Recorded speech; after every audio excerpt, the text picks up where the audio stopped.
আসসালামু আলাইকুম। সবাই কেমন আছেন? আশা করি সবাই ভালো আছেন এবং সুস্থ আছেন। আলহামদুলিল্লাহ আমরাও ভালো আছি। আজকে আমরা এসেছি ইতালির তুরিনো শহরের মেইন টুরিস্ট পয়েন্টে। এটা হচ্ছে একটু ব্যাক সাইডে, এই জন্য এখানে মাঝে মাঝে আসা হয়। মেইন যে পয়েন্টটা আছে সেখানে একটু বেশি আসা হয়। আর এই যে এটা হচ্ছে সেই পুরানো দিনের আগের ট্রাম। তো আমরা এখন একটু সামনের দিকে হেঁটে যাচ্ছিলাম। আর ওই যে দেখতেছেন বড় একটা গাড়ি, এটা আগে তো সিনেমায় দেখতাম, কিন্তু কখনো ভাবিনি যেটা আসলে বাস্তবে এত বড় হতে পারে।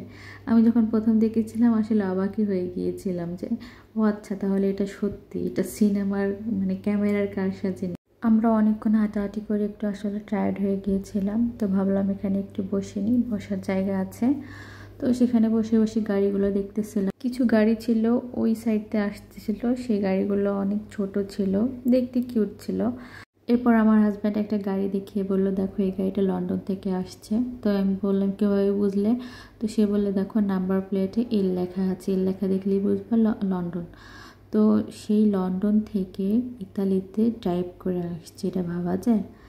যাই হোক, আমরা এখন চলে এলাম আমার মেন শান্তির জায়গায়। এখানে আসলে আমার মনটা আসলে অনেক ভালো হয়ে যায়। এখানে যে দৃশ্যগুলো, যে ভিউটা এত সুন্দর, এত মায়াবী, যে কারো দেখলে মন ভালো হয়ে যাবে। প্রথমে পানি, তারপরে সবুজ গাছপালা, তারপরে পাহাড়, এবং পাহাড়ের উপর ছোট্ট ছোট্ট কিউট কিউট কিছু ঘরবাড়ি আর কিছু রেস্টুরেন্টও আছে। মানে দেখলেই আপনার অন্যরকম একটা ফিল হবে যে জায়গাটা আসলে কত সুন্দর।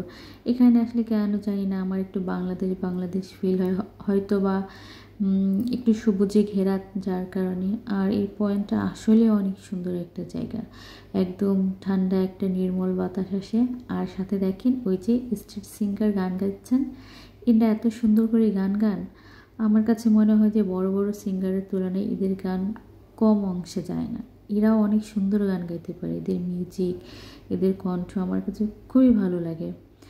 তো যাই হোক, আমরা এখান থেকে একটু ঘুরে ফিরে দেখতেছিলাম, একটু ছবি তুলে নিলাম। আর এই যে দেখেন কত সুন্দর না ভিউটা, অসাধারণ, জাস্ট আপনি অবাক হয়ে যাবেন। তো আমাদের ঘোরাঘুরি শেষ, আমরা এখন মেইন পয়েন্টটাতে চলে আসলাম। আমরা বাসায় চলে যাব, যার কারণে তো এখান থেকে একটু ঘোরাঘুরি শেষে তারপরে একটু শপিং মলের দিকে গেলাম। তো সেখানে একটু দেখতেছিলাম এই দোকানটা, মনে হচ্ছিল যেন বাংলাদেশের আড়ং। দেখেন আড়ংয়ের জিনিসপত্রের মতো না সব কিছু। তো আমার ছেলে আমাকে বলতেছিল, মাম্মি তোমাকে আমি এখান থেকে একটা মালা কিনে দেব। তো বললাম আচ্ছা তাই, কোনটা কিনে দিবা? তো আমাকে দেখিয়ে বললো যে ওই মালাটা কিনে দেবে। তো বললাম যে মাশাআল্লাহ, আলহামদুলিল্লাহ, ঠিক আছে বাবা, তুমি বড় হও তখন আমাকে দিও।